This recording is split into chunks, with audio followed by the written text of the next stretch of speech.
So the important thing in step one is the qualification. Can you stop when you start, and can you stop starting? If the answer is no to both of those things, powerlessness then is the only issue for you. It's the only issue. You either are or you aren't. You will not do ninth step amends if you're not powerless. Hear me what I'm saying. Your inventory will be slight if you're not powerless. You will not carry this message to other alcoholics if you're not powerless. You won't.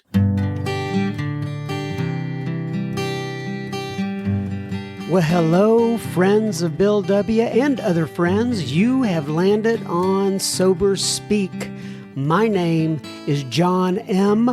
I am an alcoholic, and we are glad you are all here, especially newcomers. Newcomers, that is, both to recovery as a whole and newcomers to this podcast. Sober Speak is a podcast about recovery centered around the 12 steps of Alcoholics Anonymous. My job here on Sober Speak is simple. My job is to provide a platform to the amazing stories of recovery all around us. Consider Sober Speak, if you will, your meeting between meetings. Please remember, we do not speak for AA or any 12-step community. We represent only ourselves. We are here to share our experience, strength, and hope with those who wish to come along for the ride. Take what you want and leave the rest at the curb for the trash man to pick up. Howdy, howdy. From Studio A, deep in the heart of Texas, that was the voice of Mr. Marty C that you heard at the beginning of this here episode number 238 of Sober Speak.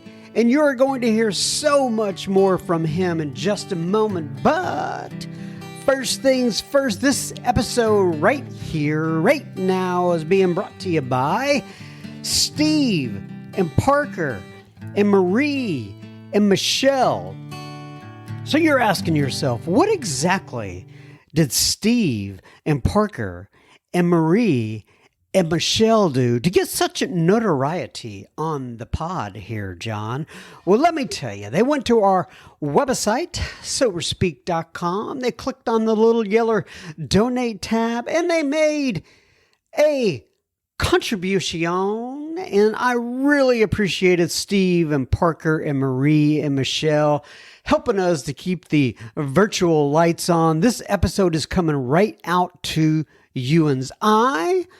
John M., just another bozo on the bus, will indeed be the chairperson for this meeting between meetings, and I am truly honored and privileged to serve all of you listening in today, tonight, whenever you're listening. So take a seat, if you will, around this virtual table, and let's get started.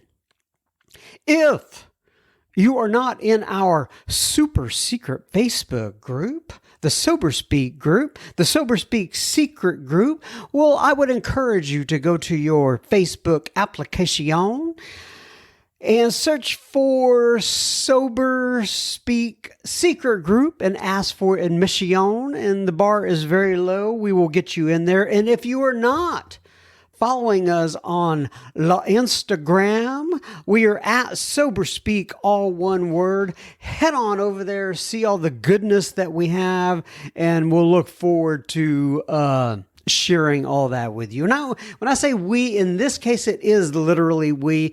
The lovely Miss Cassandra puts out fantastic posts all the time, 3-4 times a week. They're absolutely fantastic.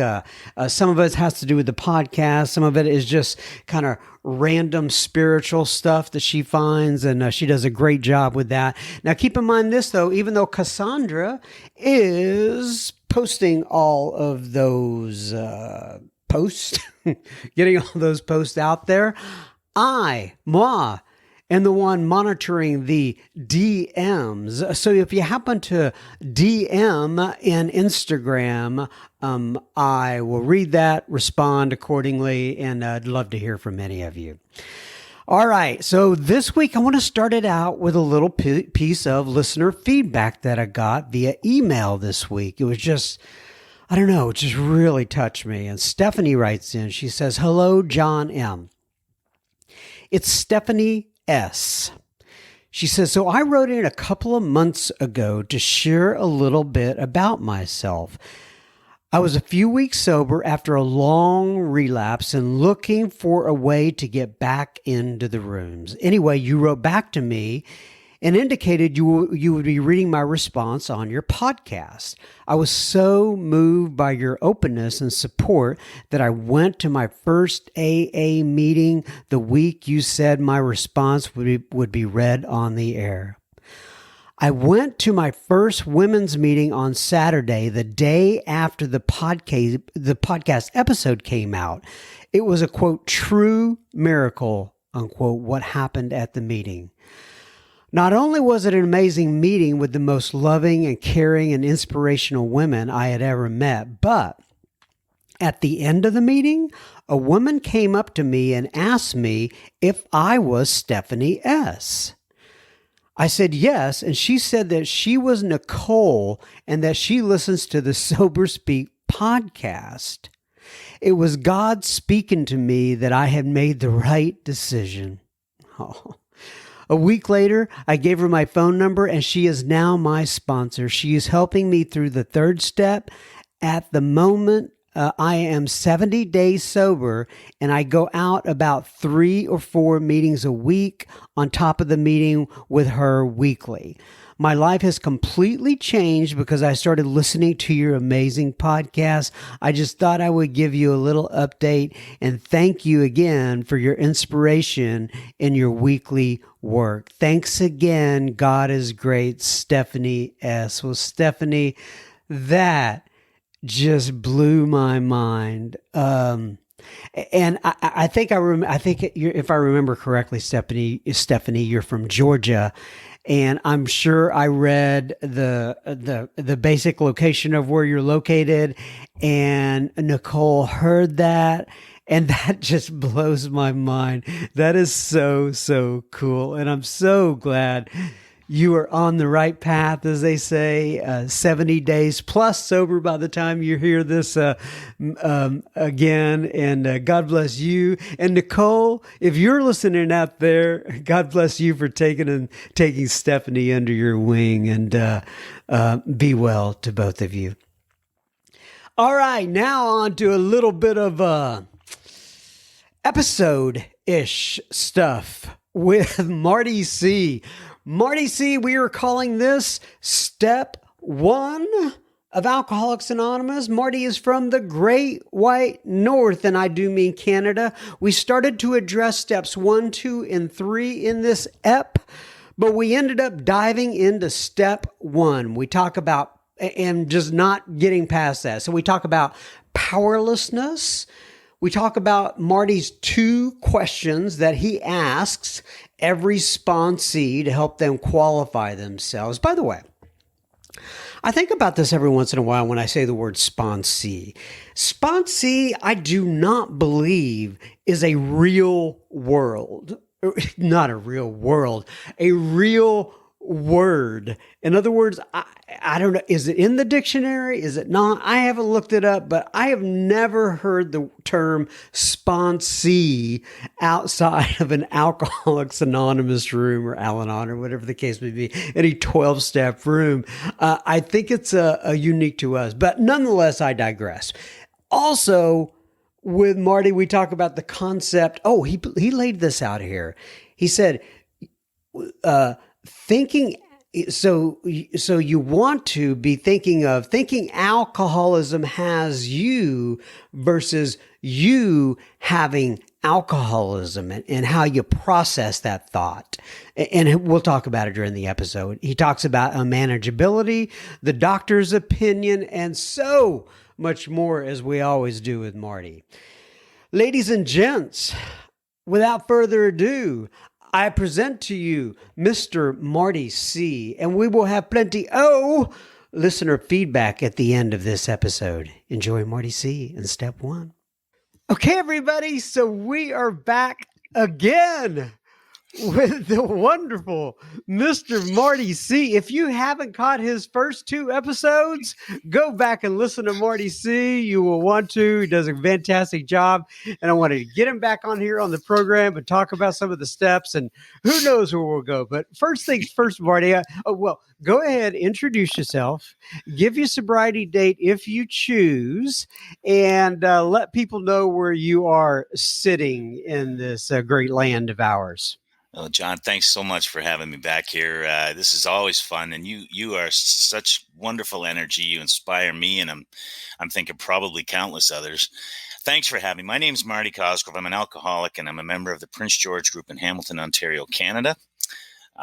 My dry date is July the 16th, 1987. Certainly by no accordance of mine. I never planned to stop that date. Just that's my date. When I look back, that's my date. And I've had a love affair with Alcoholics Anonymous from that day to this. And for some strange, weird reason, in 34 years, it just keeps getting stronger. And I'm glad to be able to do stuff like this. So I'm coming at you out of my basement in Hamilton, where it's a beautiful minus, I think, 19 degrees. And that's Celsius. I don't know what that is Fahrenheit. I think it's about, I don't know how much, 42 million Fahrenheit below zero. Something like that. Right. And so I wanted to address that because people can't see you. And obviously, we're not going to, out of respect for the traditions and stuff, not release your image and such. But you have a shirt, you have a sleeveless shirt on. And. And this is the dead of the winter. Yeah. Do you usually dress like that? Well, on a Saturday, I'm actually just getting ready to put on what you would consider a survival suit to go out and play hockey with my grandson on the rink beside my house just as soon as we're done. Oh. And so I'm already dressed and prepared for that. So I just have like a thin layer of clothes on to wear underneath. Now my fireplace is raging and it's beautiful in the home here. And if you'd asked me at any point in midsummer about isn't the weather beautiful, I'd tell you I hate humidity. 20 below and 2 feet of snow is how I love to exist. And that's exactly what we got right now. We got a couple feet of beautiful, crisp white snow out there, a clear blue sky. All the roads are clear. And it's beautiful, cool air. And it's wonderful. It just makes me feel vibrant. I love it. So have you ever, you know who like Wim Hof is and all that? Cold showers and stuff like that. And people, have that. You ever, do you participate in that? Well, the polar dip. Well, I don't know how often this is, but as a young guy in prison, cold showers weren't unusual. I had to wait till everybody else was done. So I found them invigorating. So years later, it wasn't unusual for me to participate in that practice. I love cool, fresh water. I don't, 50 degrees, 55 degrees is still swimmable to me. I love that. Right. So, yeah, it's Canadian, just being Canadian. Yeah. And, part of what I still remember this from one of our previous two episodes, and you talked about, you just mentioned there being in jail, and you said you'd always wake up and think, framed again. Here I am. It's going to be the name of my book. Framed again. And so also while we're at it, you have there's a poster or a painting back behind you. It's a beautiful painting. Can you talk about that a little bit? Yeah. Again, the viewership can't see it. There's a lovely young woman who got sober a few years ago and wanted to just sort of bring out her creative juices and began to do paintings. And she came up with this theme and these graphic, colorful, bursting, sort of simple themes. So this is just a peace sign. Mm-hmm. And I loved it right away when I saw it. And when I asked her about it, she said, because no matter what's happening and what calamity and what crisis and chaos can be happening on the outside. And if you were seeing this painting, you can see that it's embossed. It's buried in the chaos. The peace is buried in the chaos. So we can have peace and serenity amongst all the chaos of life, no matter how explosive or how rigid and that's what the painting looks like. It looks very organized and chaotic, but right in the middle of it is peace. The And big yeah, peace sign. I big peace sign. love that. She did That's good. It was good. interesting. Yeah. I had an experience when I was probably 10, 15 years sober. I was actually at a church once, and I heard this particular. Oh, I think it was an Episcopal church, if I'm not mistaken. And I heard the pastor or the priest, whatever they're called, the head guy there. I really liked him, and he talked about the fact that he had come to, because people were asking him. It was like a question and answer session, and he said. People were asking him very difficult questions, and he said that he had come to a place to where he had kind of peace with the chaos. Yeah. There's all this chaos around him, but he didn't have to make sense of it all anymore. And I remember that really resonated Yeah. with Yeah. Yeah. me. Yeah. And that's what that painting reminds me of. Yeah, I think it's the true testament to our level of serenity, sobriety. It is if stuff can be happening around you, you just stay level, stay cool. I think that's what Yeah. it's all about because stuff's going to happen. Now I got to tell you, every time you say the word about, I'm in my head. I'm saying it over and over. But I promise I'll just do it once, and then Okay. I won't say it again throughout your entire episode.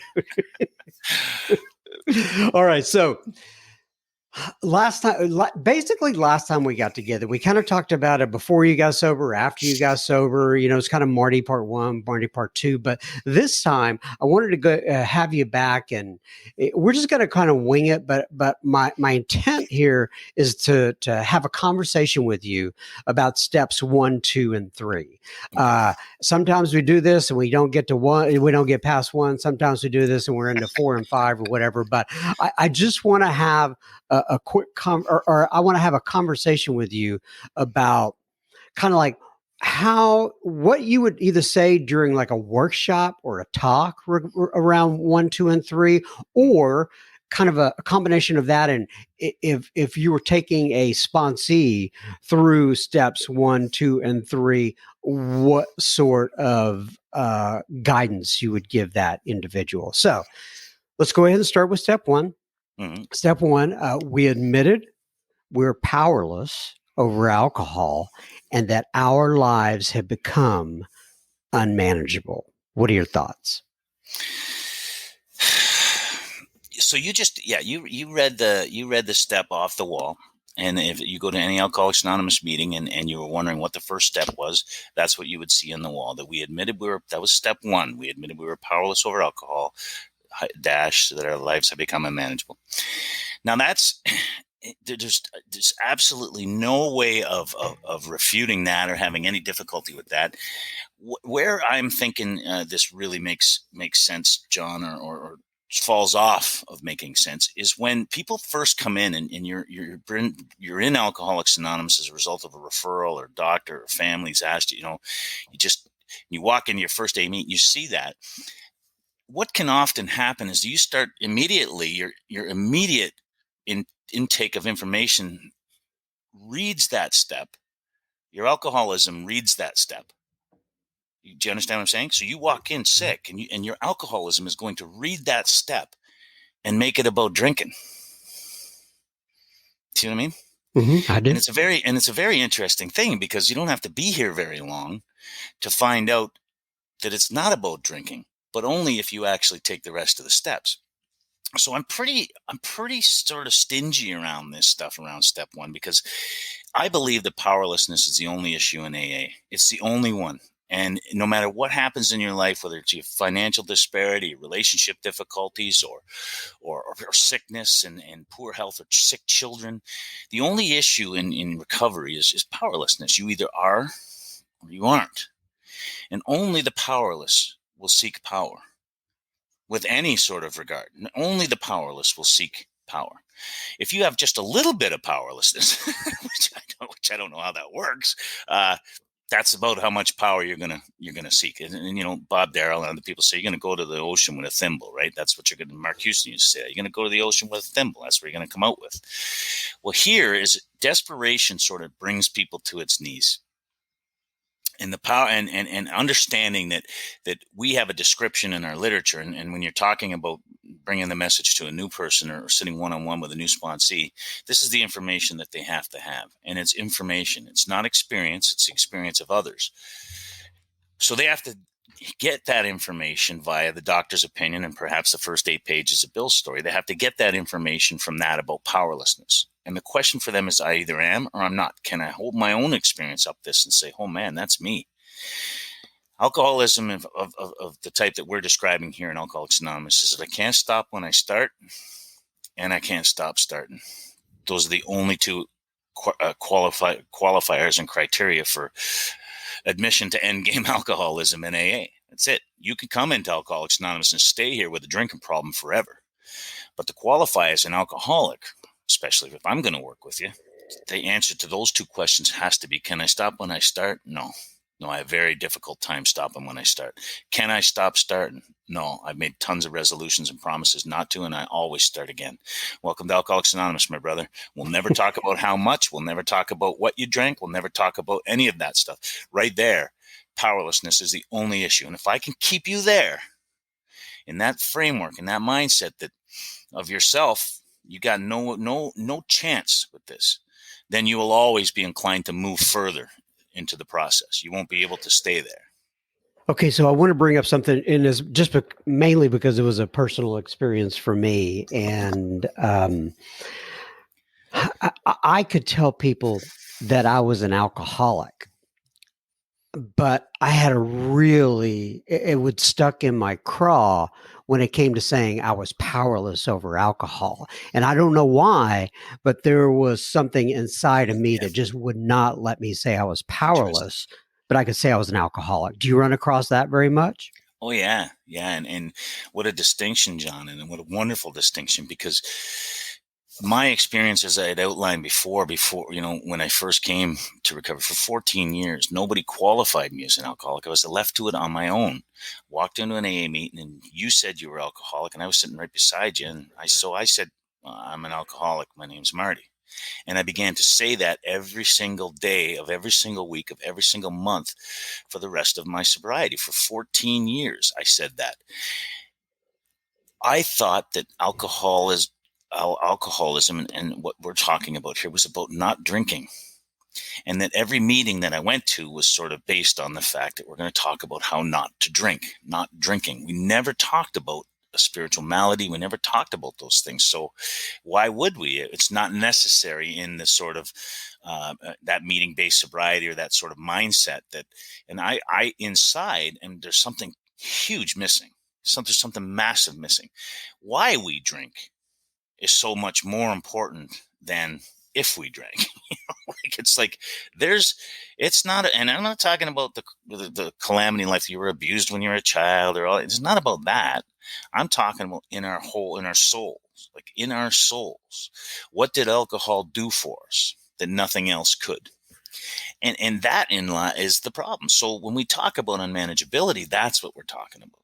So I'm powerless over alcohol, substance alcohol, put it in my system. When I start, I can't stop, and I can't stop starting. I will always go back to it because without it, I am restless, irritable, and discontent. So my problem is really sobriety. It's not drinking, but we're not talking about that at meetings. At meetings, we're talking about how to avoid the drink when some of us needed to avoid the sobriety, because I've got friends who committed suicide stone cold sober, and because they just couldn't do it another damn day. They just couldn't stay sober another day. And, they check out. Now if they'd had a few drinks, they might still be with us. And because drinking relieves us of alcoholism. It's one of the solutions that we have. It just has some really shitty excuse me. Sorry. You're fine. Can you beep that out? It has some really crappy side effects. For me, drinking had some terrible side effects. And it wasn't just the sickness. I was listening to Chris talk yesterday, the day before, and I used to always say, if you had hangovers like me, man, you'd never drink. Well, I realized that medically, as I studied a little further, is that I was actually suffering alcohol poisoning 90% of the time when I would drink. I drank so much, and I had such a bad constitution for alcohol and what it was doing to my system, and my body was poisoning me. It wasn't a hangover. It wasn't like people describe a hangover. I was poisoned over and over and over again. And the interesting thing is I would pour more alcohol on top of that poison until I became, and there's only 15% of the population that ends up with DTs, and that was me. So I'm seeing things and I'm having experiences in withdrawal that are near death experiences, and it's because of the poisoning. So anyway, back to this thing about this first step is like, when I meet somebody new, brand spanking new, John, I see somebody in a meeting I don't recognize them, I approach them. And I say, hey, welcome to the meeting, buddy. How are you? Are you just coming around? Oh, no, I've been around for 20 years. Oh, well, welcome, man. There's bad coffee over there. The clean washrooms are over there. This is a great group. Welcome. We'll talk to you in a bit. And then I go looking for the other face I don't recognize. And every once in a while I come up and say, yeah, this is my first meeting. I said, whoa, welcome. My name's Marty. We got a thing here. Introduce you to a few guys. This is, in order to, stick around here for a little while, it's probably helpful that you have a sponsor. That's just a person that'll just show you around and explain a few things to you. And, I can do that for you. And here's my number. Give me your number. And then the first thing you know, we're meeting the next day or something. And I'm going to qualify them. Now, in the first step, all they have to do for me in the first step is answer those questions. The unmanageability of their life is an acceptance. Like, do you understand that the manageability of your life is over? Okay, so let's go through the questions again, because I'm assuming there are going to be people taking notes on this. But hold on, let me do a little break here first. We will be continuing our conversation with Marty C in just a moment. Just a reminder, you are listening to Sober Speak. You can find us on the World Wide Web at www.soberspeak.com. You can also find the donate button on our website. You can use if and only if the spirit moves you. Please keep in mind, this is a podcast funded by you, the listener. So you got a new guy, right? And you got those two questions. The questions are, once again, can't go over those. Can't start when I stop, right? Can't stop when I start. Can stop when I start. Yeah. And can't stop starting. And I can't stop starting. Yeah. Gotcha. So you ask those questions. So anybody out there listening at home, right, or listening in your car or whatever, if you're new into this and you're trying to qualify somebody maybe that you were working with, those are the two questions. And Marty's getting that from text that comes directly out of the big book. Yeah. And for 14 years, and I want to make this really clear, for 14 years, only because of groupthink and culture, nobody ever asked me if I knew what it meant to be alcoholic. They assumed I knew because I was a drinker of troublesome proportions, and I showed up at your tables. So when I sat there, they'd say, "You an alcoholic?" Even some guys would even say, "Hey, you alcoholic?" And I'd say, "Well, I was yesterday at the meeting. I was at yesterday." Like, you asked me then too, and I said, "Yep, I'm alcoholic." And I only said it because John said it. That's the only reason. If you didn't start your meetings that way, I would have never probably said those words either, John. And now when you push into this powerlessness issue, that's what Mark Houston did on my knees in the hotel room that day. He changed the stake in the game totally. So when I meet someone new, we don't wait. I'm not going to wait 14 years to get the powerlessness. The question is, can you stop when you start, and can you stop starting? And most people will say, when they're hurting, they will answer that question very truthfully. No, I've sworn off a lot. I said, well, they'll often say about the second part, they'll say, first part, they'll say, yeah, it's hard for me to stop when I start. I've done it a few times. I remember back in 1974, they refer to the one date 34 years ago that they were able, and they had a good time and there were no police that refer to that date. And I laugh just like you're laughing, and they laugh. And I pointed out, it says, okay, it's like, this is important. And now that's a drinking problem. If you can't stop when you start, that's a drinking problem. The next question is, can you stay stopped? Have you ever sworn off? Well, yeah, many times. I've gone to detox. I've been in treatment centers. I've lost a marriage because of drinking. I had another marriage. It's on the rocks right now. She's begging me to stop. I want to stop, but I can't. Welcome to AA. You always start again. And the thing is that this is you have to understand that this is against your will. You just said you want to stop. You just can't stop.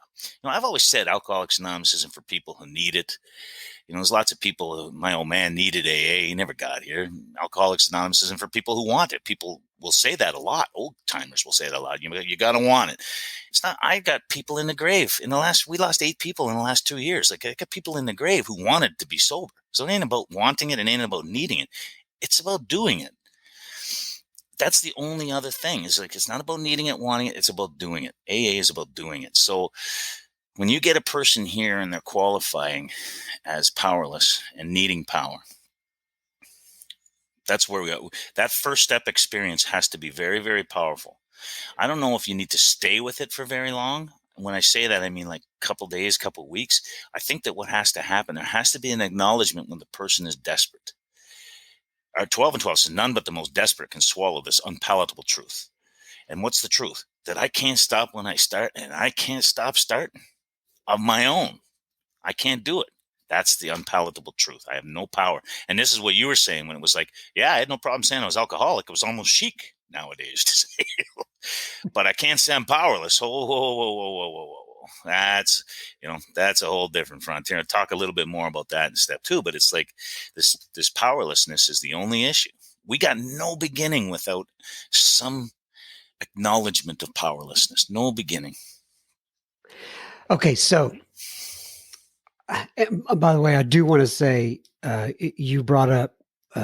I used to say that I remember that time from 3 years ago when I had 104-degree fever, and I did not drink that day, and that was kind of my, I hung on to that for a long time, and that's isn't that crazy how we It's do? the madness. But say you're working with somebody, say you're working with a guy like me, and by the way, I don't think I really didn't verbalize this, but inside my head, I basically knew I was having a hard time with this word powerless, right? It just seemed a little overbearing to me, a little extreme, if you will. I thought you guys were, come on, powerless. So say you're working with a guy like me though, and I can't completely answer yes to both of those questions. And I think I would, I'm thinking about what I would do, but what do you do at that point? Well, it's interesting how the this sort of response to those questions changes with a little bit of time, John. Like it's funny because you saying is like so we're 4 words into the program. We admitted we were powerless. Whoa, hold on, whoa, time out. What are we talking about here? Right. I think that's hilarious, and I never thought about that till you were actually describing it. But when when a guy struggles with the answers, I never ever put words in their mouth. We got a strict way of dealing with newcomers from working with others, and that's one of the things that Ward's against is do not put words in their mouth. It has to be their experience. If I meet a guy on day 1, day 2, although he might be a little bit cloudy, almost always it's yeah, I need this. I'm powerless. I get it. Right. If I meet a guy after a few nights sleep and a couple cheeseburgers, it's like, well, hold on a second. What exactly do you mean by powerless? I meet a guy a month not drinking, like he's been in the detox for a month, and I try to carry this first step message into him. He goes, "What are you talking about? I got this. I'm not powerless. I haven't had a drink in 30 days." That's where the ego rebuilds so quick. That's what Dr. Harry Tiebout was talking about. It comes back very quickly. And it tells us in our literature that our window of opportunity is small. So telling a guy who's been around here, for example, for 7 years and running them through the steps and who's never had this experience, who's never had a 12-step experience, and you get him on that first step, it's a struggle. Mm-hmm. No way. He's got an ego-driven life. He's got a self-driven life. It's been reasonably successful. He's gone through a lot of crap and all that kind of stuff, but he sees it that is just fate and life. He's not drinking, damn it. Didn't have a drink today, so that's a good day. But there's no spiritual connection. There's no need for it. And that's why I say that powerlessness is what drives the need for power. Nothing else. It's not like you come here and have some moderate success at not drinking and the shit I'm sorry, I did it again. And the crap stops hitting the fan. All of a sudden you start settling into your life because people around you are better. You know what it says in our book? It says job's better, work's better, fun. It says, hey, what's the problem? What's the big deal? That's what our book says. You get a couple of weeks, couple months, everything starts to improve. What do I have to do, right? So there's no getting a person to get back to powerlessness is much harder than when somebody comes right in broken down and smashed. When the state of reasonableness, they've been placed in this position, right? Okay, first of all, I can already tell you we're not going to get out of step one, right? Which I'm fine with.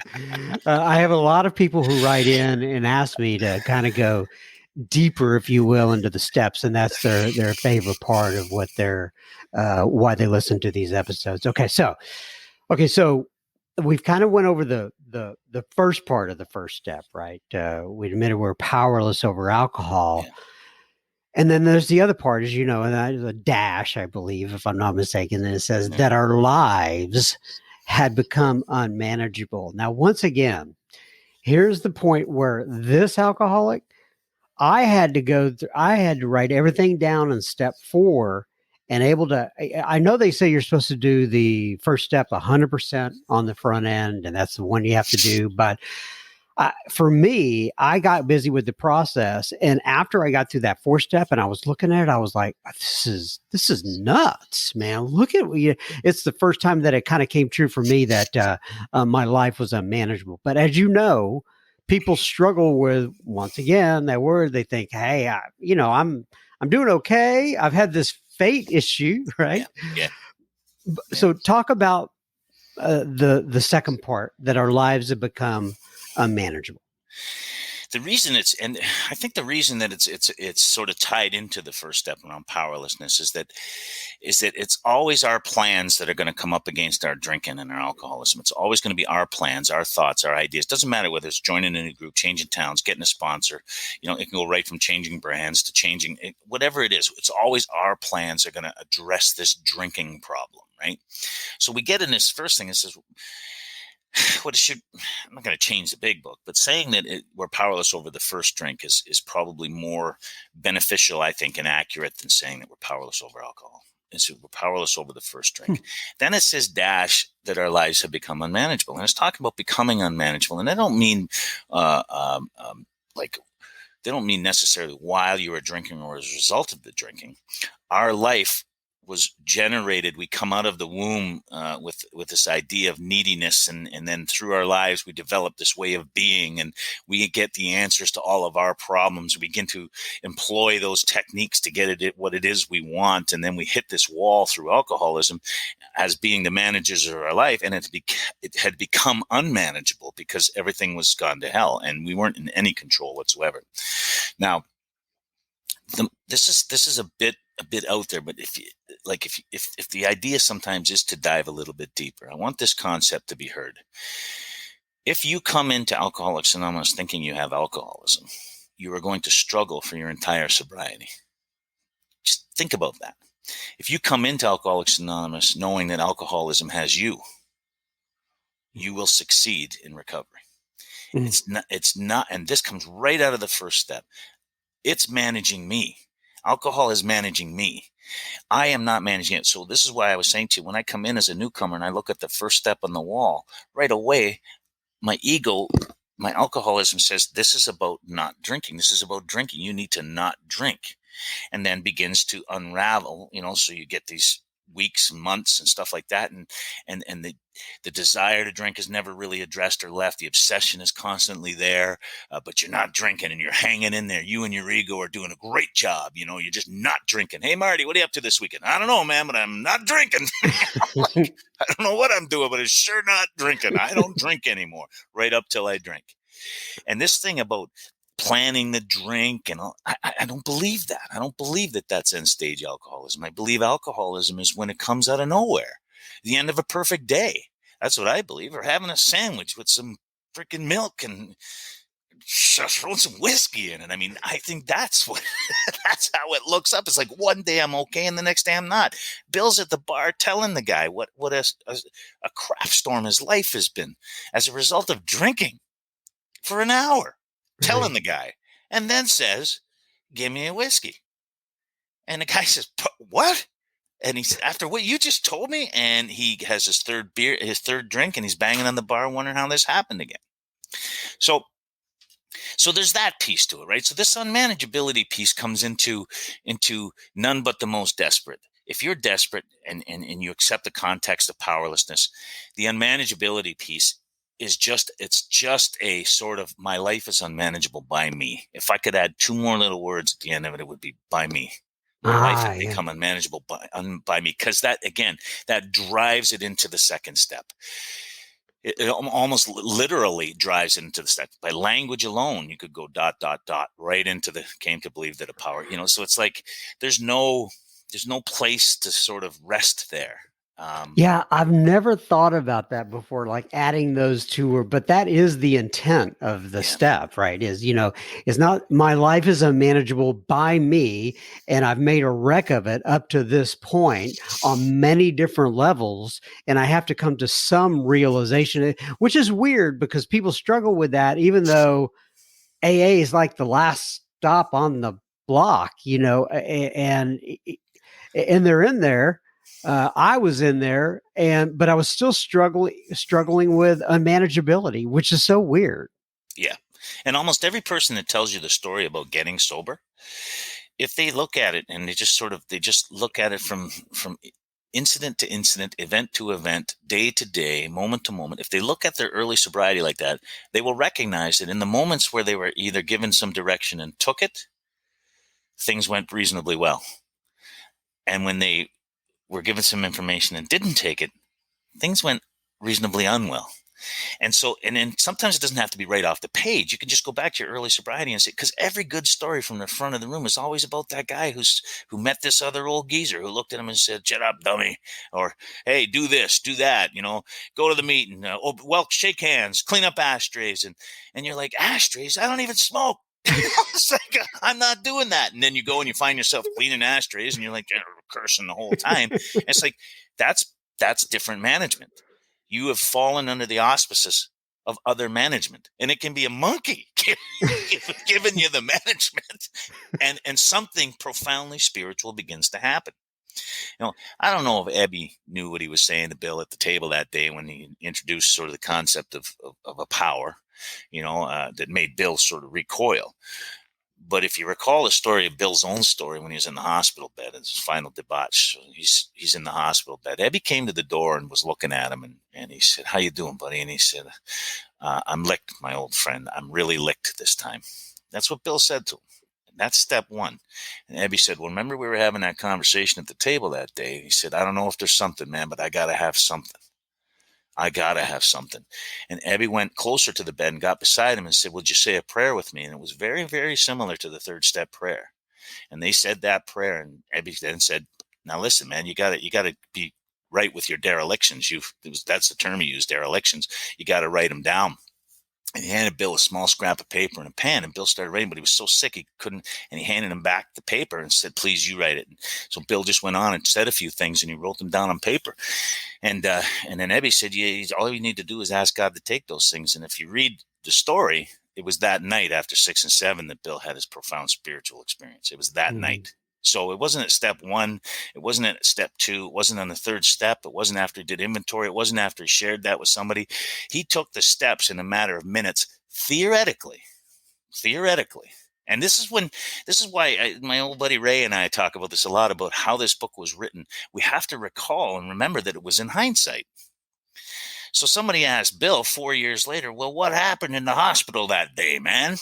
Bill told the story without saying, "Well, this was step one and this was step two and but you look back at it and you go, "Oh my God. Oh my God. Here are the steps we took. This is precisely how we recovered. Here are the steps." It's like boom, boom, boom. And Bill had no interest in that first step. None. Although many times he had approached the need for taking that first step, he had no interest in it until he was absolutely beaten, till he was whooped. And he used the term "really licked." I like that term, "really licked." And then he was open to anything. Right.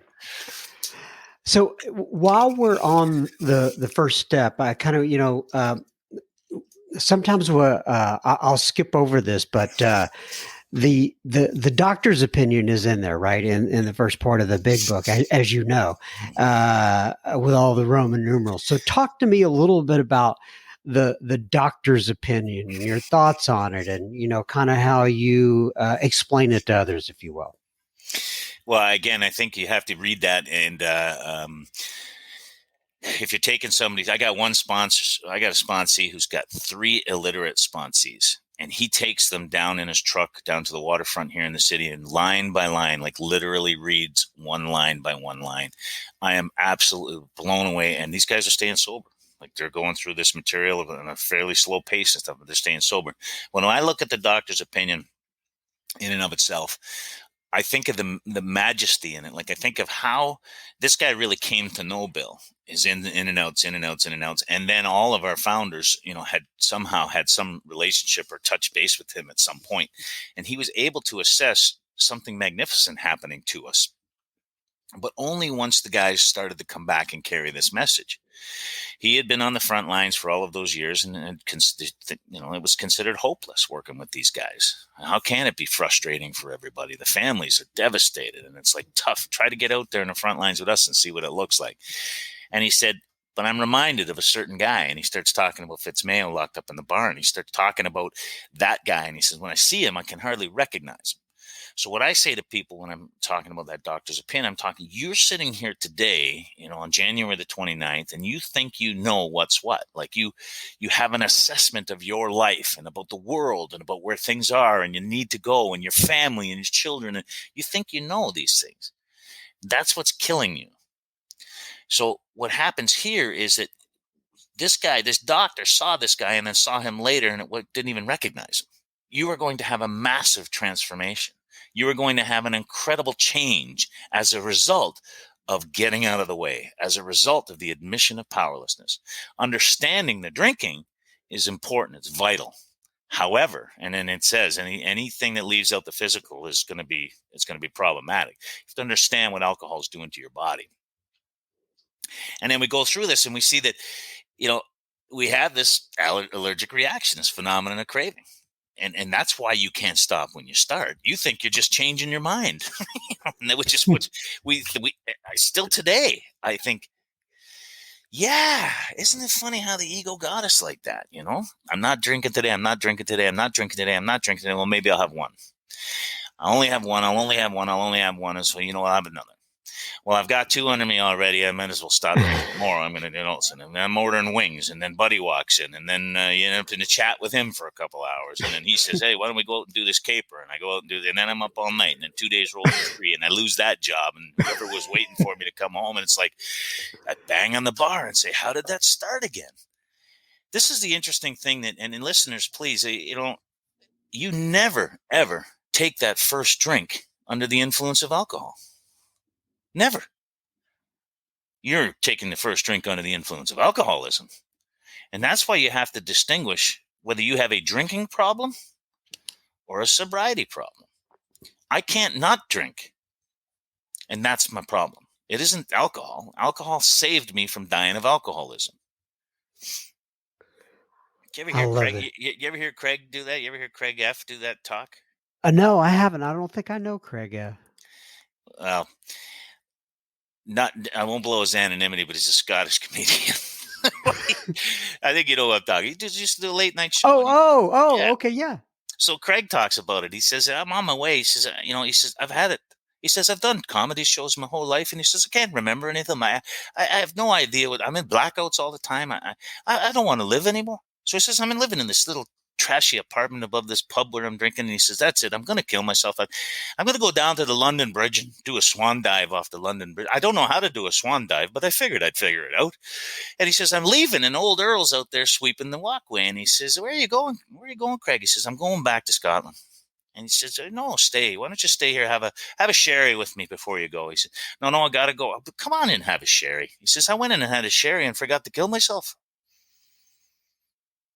Do you remember hearing that story? Oh, gotcha. I forgot to kill myself. And any alcoholic who had that on them, that beast on them about wanting to, when you're sober, man, it's not easy living. It's not easy living. You can put your best foot forward and be a man amongst men and all, but inside, restless, irritable, discontent doesn't even describe it. Mania and sadness, and I'm sensitive to everything that happens in this world, and I've got people around me that expect things of me. I'm constantly filled with shame and guilt and remorse. That's how I am sober. I go in and I have a couple of drinks. I forget about all that.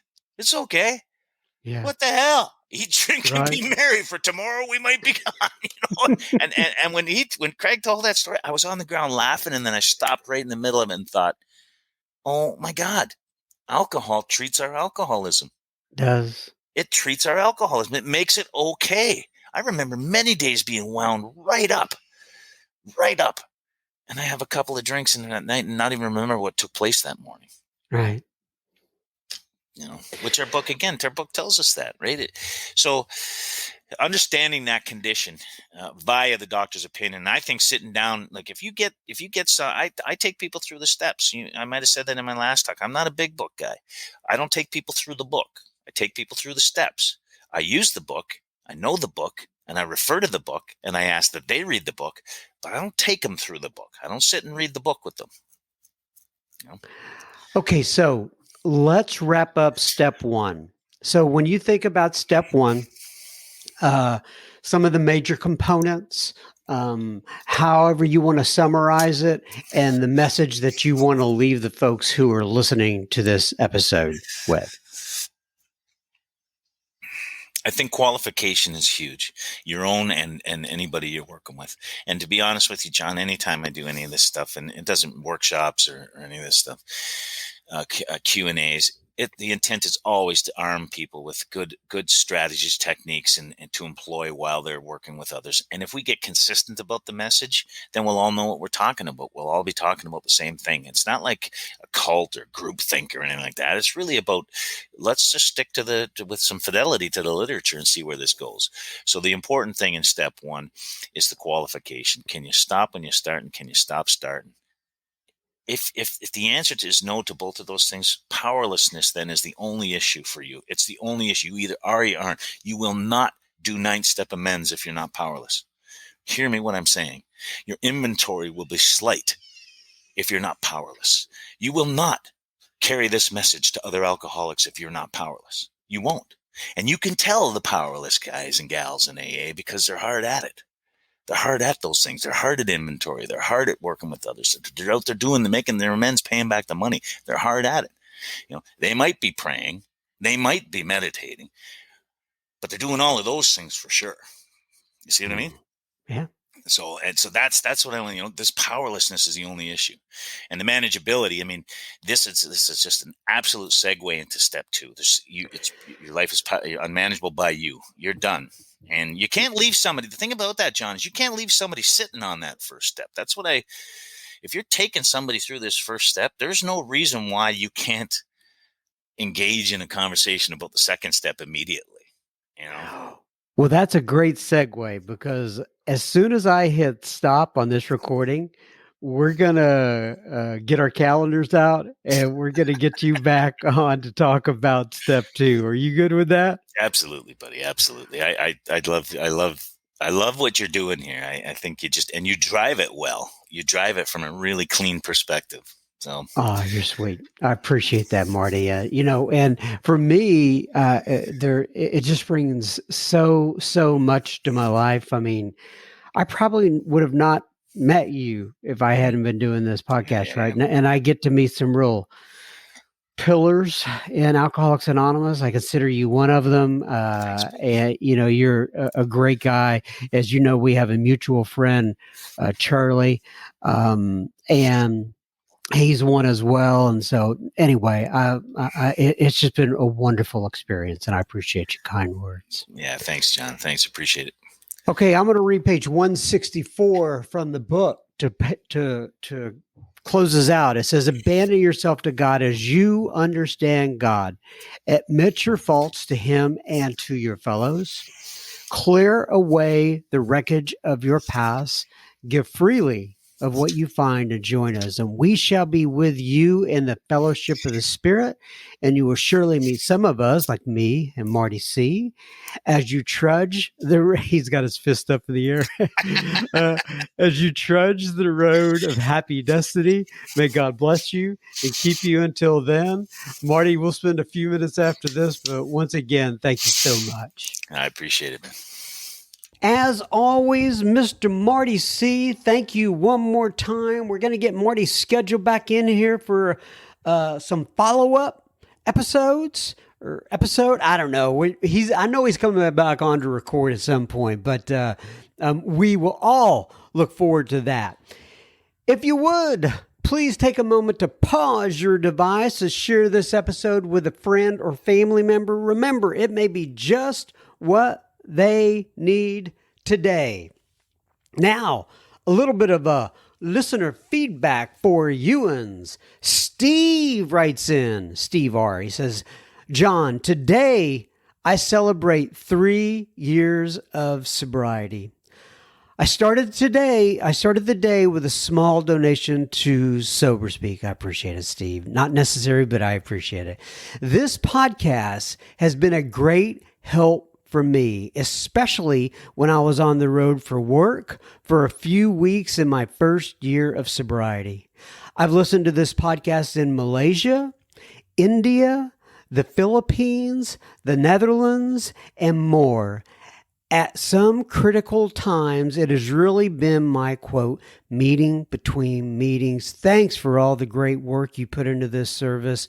All the best, Steve. God bless you, Steve. Congratulations on your 3 years of sobriety. And thanks for letting me and the guests to come on this thing.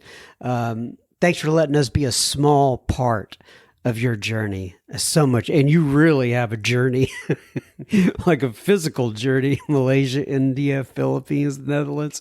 You're going all over the place, my friend. But anyway, thank you again, Steve. Appreciate you. Keith writes in and he says, this is Keith R. He says, absolutely love Earl H. His story helped save me. And he's talking about episodes number 235 and 236 with Earl H. The first one, 235, is called The Past Has Tremendous Value. And then the second one, 236, this is one of my favorite quotes from all the episodes. And it's the name of the episode is He Used It All Up. And basically that is Earl H. saying that's what he wants on his tombstone. For it to be read, he, Earl, used it all up. All that lies here is the husk of Earl H. I absolutely love that one. But anyway, getting back to Keith, he said his story helped to save me a little over a year ago now. Now, I have sponsees. There's that term, sponsees again. I listened to his story and I can see what can happen to any of us. He truly has given us the message of hope. Thank you. And he's kind of directing this now toward Earl, and I sent the message on to Earl. He says, thank you from the bottom of my heart, Earl. And by the way, if you want to get a message to any of the speakers, just go ahead and send it to me, John, John, at soberspeak.com. I love to give feedback regarding the other speakers. It just makes my day. Thank you for writing in there, Keith. Appreciate it. And Eileen writes in and she says, hi, John. I live in Massachusetts, very close to Cape Cod. I found your podcast randomly seeking AA information. I've been hooked on your podcast now for the past 16 months. Thanks for all you do. Well, Eileen, I'm glad you got hooked on our podcast, and I'm glad that we have been able to be of some service to you. Have fun out there in Cape Cod. Anyway, that, ladies and gentlemen, is listener feedback for the week. Hopefully, I will be back next week. We always take this one step at a time, 1 week at a time. Keep coming back. It works if you work it. And also, may God bless you and keep you until then. Enjoy your next week. Adios.